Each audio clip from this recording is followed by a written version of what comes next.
My name is Flo Fu. I'm a musician, director. I love aviation so much. People started to call me Airflow.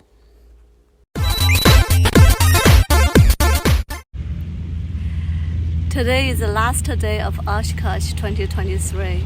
Hard to say goodbye. I find an antique Ultralight on the field. And this year is his 45 years anniversary. It's called Weedhopper.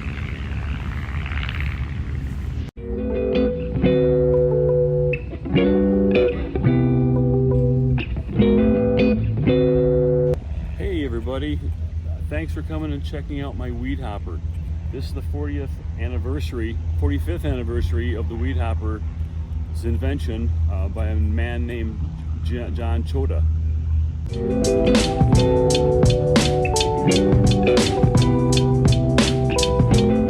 He invented this Weedhopper ultralight airplane the way that you see it now because it was new in a lot of concepts. Back in the early days, almost everything light like this was being flown with king posts and cables, all invented and remanufactured from the hang gliding industry.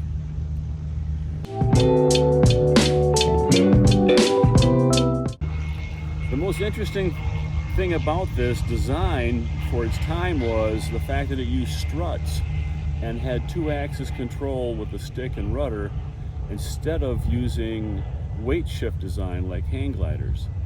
It had a full seat that you could sit in and a stick and rudder control for the elevator and the rudder. What made it fly so nice was the swept wing and the amount of dihedral that he used.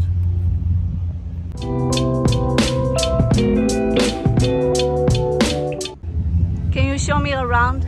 Sure, let's take a look at the way that he attached the struts. The most interesting thing is the way that they actually attach to the axle at the tire.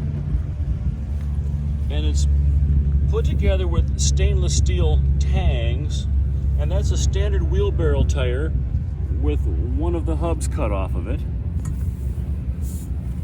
Up at the wing attach point, it uses standard aluminum brackets and then a stainless steel tang, which allows you to drill the hole where you need it, where you're going to set your dihedral and the washout for the wing.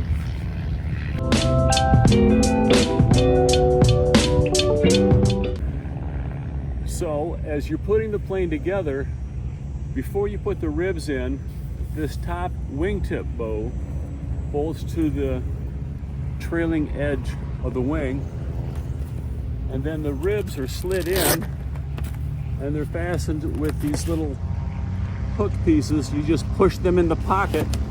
It gives it its airflow design. Airflow design. The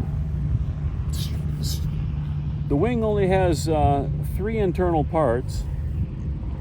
The drag strut that goes this way from here, and the compression strut that goes from leading to trailing edge. The rest of the structure comes from all of the ribs that you install. You can install 5 or 9 ribs per wing.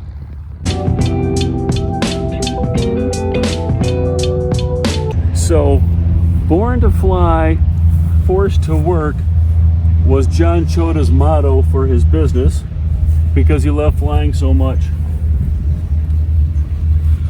The plane gets its strength from all the triangulation that it uses and the metal plates and stainless steel brackets. Rigging is very easy with nickel presses and stainless steel eyelets. It has an extra skid plate on the back, so if you're coming in to land on a very high angle of attack, it helps protect the rudder, which is very responsive, and it's made out of standard aluminum stock, cut and then anodized.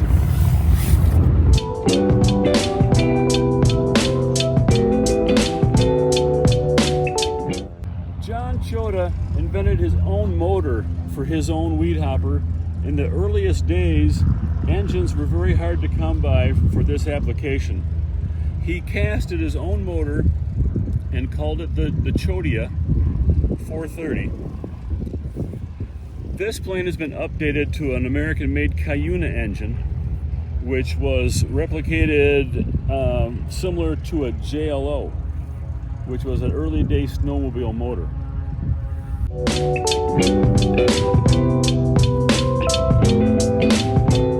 Okay, so getting in the airplane isn't as hard as you might think, even for a big guy. All you have to do is know the steps in the sequence. It's kind of like learning yoga, but it's pretty easy. Just like that. Take the stick and you're ready to fly. It has instruments right in sight, an airspeed indicator over here, the on-off switch, and here's the throttle. You set the throttle to your own setting, adjust your hat, and you're ready to go. There you go. Here's Flo getting in the airplane. She makes it look even simpler than I do. And it fits her too. Perfect. There you go. That moves the rudder. Yep. To fly. Well, here we are taking a look at the most important part to me, and that's the fabric, because sewing fabric is what I do for a living.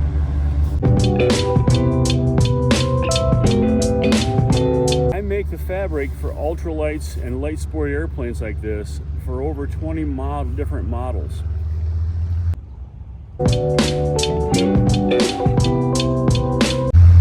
This Dacron fabric was invented by DuPont and has been in manufacture for over 40 years.